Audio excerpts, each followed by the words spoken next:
foreskin from a human penis.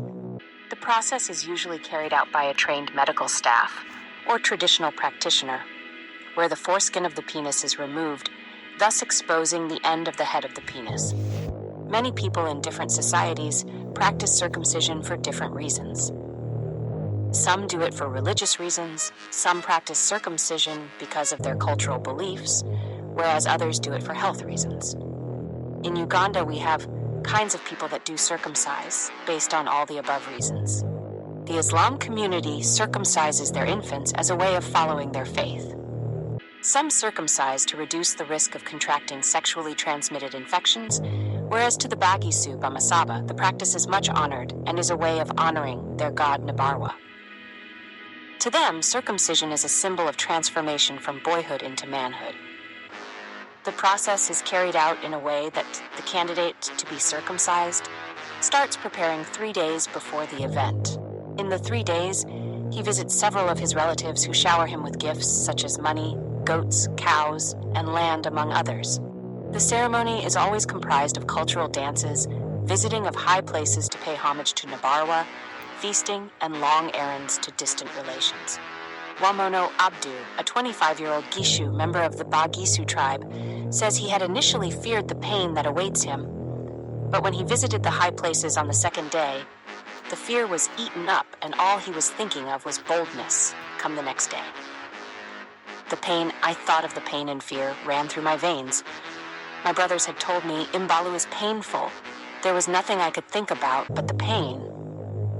I paid homage to Nabarwa on the second day, and boldness ran through me like a wildfire, and there was no more fear, says Wamono. Imbalu refers to a penis among the Bagisu. This very term also serves to mean circumcision to the tribe. The practice is uniquely carried out by the Bagisu tribe. On the third day of feasting, dancing and visiting relatives, the candidate is then brought back to the father's house or ancestral home, where the traditional surgeon awaits, and using his short dagger in his possession, he cuts off the foreskin of the candidate without administering any painkillers to him.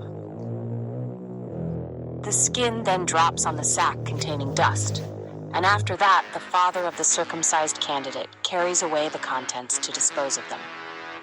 If the candidate was bold, the crowd watching resolves into dancing and celebrations. But once the candidate shows signs of fear by shaking, crying, and making unnecessary noise, he is held tight forcefully by men on standby until the surgeon finishes the duty. The process always takes about 3 to 5 seconds when the candidate is bold enough to withstand the pain, and 5 to 10 seconds when the candidate is held forcefully. Bob Mushakori, the Umukukeng of Bagisu, says Imbalu is the pride of the tribe.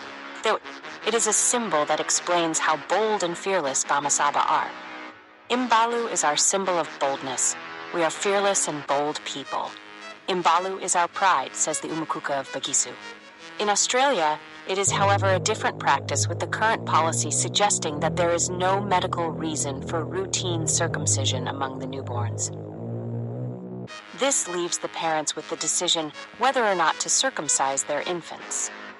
If not for health complications such as phimosis, which is when the foreskin is too tight, paraphimosis, which is when there is a risk of one's foreskin getting stuck once pulled over the head of the penis, and recurrent balanitis, which is a fungal infection, there would actually be very low levels of the practice of circumcision in Australia.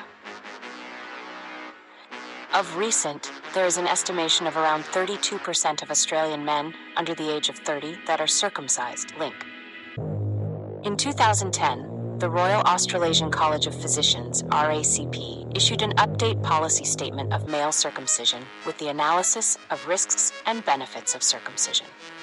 After reviewing the currently available evidence, the Royal Australasian College of Physicians believes that the frequency of diseases modifiable by circumcision, the level of protection offered by circumcision, and complications rates of circumcision do not warrant routine infant circumcision in Australia and New Zealand.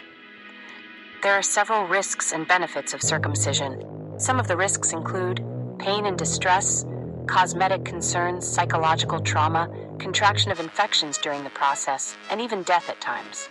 The benefits include circumcision helps reduce the risk of contracting the following infections: urinary tract infections, penile cancer, human immunodeficiency virus, cervical cancer, penile inflammation, and dermatosis, which are skin disorders, among others.